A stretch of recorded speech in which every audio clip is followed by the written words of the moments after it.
15ই August 2024 হলো ৭৭তম স্বাধীনতা দিবস এবং এই দিনটাকে আরও সুন্দর করে কাটানোর জন্য বলিউড এবং টলিউডে আসতে চলেছে প্রচুর সিনেমা।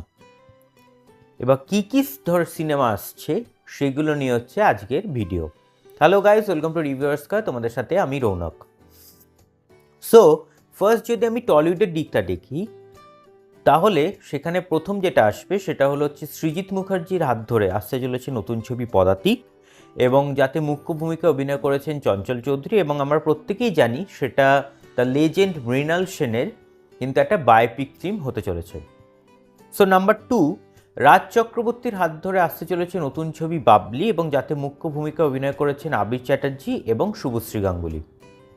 নাম্বার 3তে যেটা আসতে চলেছে সেটা হলো রামকমল মুখার্জির হাত ধরে নতুন ছবি বিনোদিনী একটি নটির উপাখ্যান, এবং যাতে মুখ্য ভূমিকা অভিনয় করেছে রুক্মিণী মৈত্র, এবং এটা মেনলি হলো বিনোদিনী দাসের একটা বায়োপিক।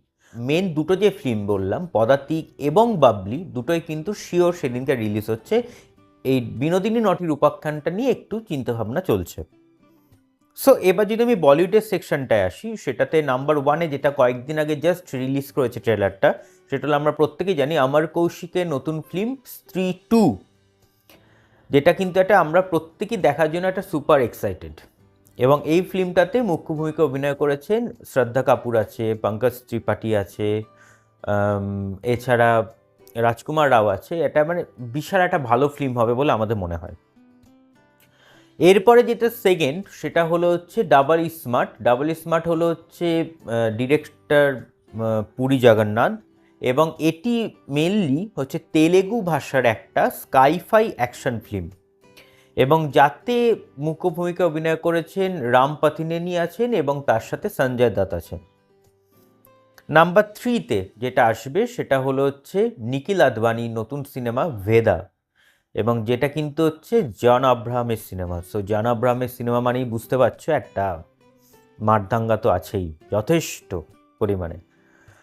আর নাম্বার 4-এ যেটা থাকবে সেটা হলো হচ্ছে খেল খেল মে, যেটার অক্ষয় কুমারের সিনেমা, যেটাতে অক্ষয় কুমার আছে, তাপসী পান্নু আছেন, এবং এটা মেনলি একটা কিন্তু কমেডি জনার ফিল্ম।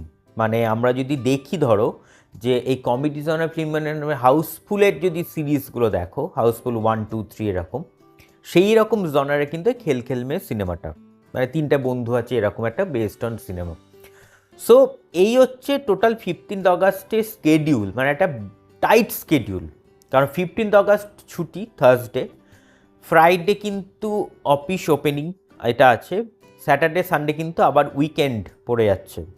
সো বুঝতে পারছো একটা কিন্তু বিগ স্কেডিউল। এবার এর মধ্যে যে প্রায়োরিটি ওয়াইজ যদি বলো, মানে আমার যদি ওপিনিয়ন নাও, তাহলে আমি বলতে পারি এটা যে যেমন যদি বাংলার মধ্যে কিন্তু ফার্স্ট যেটা সৃজিত মুখার্জির পদাতিক কিন্তু একদম ফার্স্ট প্রায়োরিটিতে থাকবে বলে আমার মনে হয়, মানে একদম ফার্স্ট ডে প্রায়োরিটি ওয়াইজ। তারপরে ধরো হিন্দির মধ্যে যেমন স্ত্রী 2 একটা কিন্তু বেশ প্রায়োরিটি ওয়াইজ কিন্তু ওপরের দিকে থাকবে।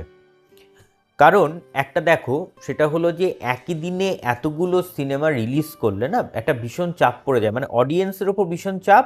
সেকেন্ড হচ্ছে তোমার ধরো এই সিনেমার যারা প্রডিউসার আছেন বা প্রোডাকশন হাউস আছে তাদের ক্ষেত্রেও কিন্তু একটা ভীষণ চাপ, কারণ একদিনে কিন্তু এতগুলো সিনেমা একজনের পক্ষে দেখাটা কিন্তু it's not a possible.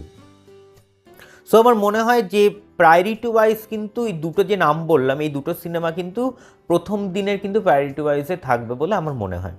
So এই ছিল হচ্ছে আজকের একটা ইনফরমেটিভ ভিডিও। সো ভিডিও ভালো লাগলে একটা লাইক করে শেয়ার করে এবং চ্যানেলটা সাবস্ক্রাইব করে দিও। কেমন লাগছে সেটা কিন্তু কমেন্টসে জানাতে ভুলো না। সো ভালো থাকবেন, সুস্থ থাকবেন এবং সিনেমা দেখবেন আমাদের চোখ দিয়ে। Thank you.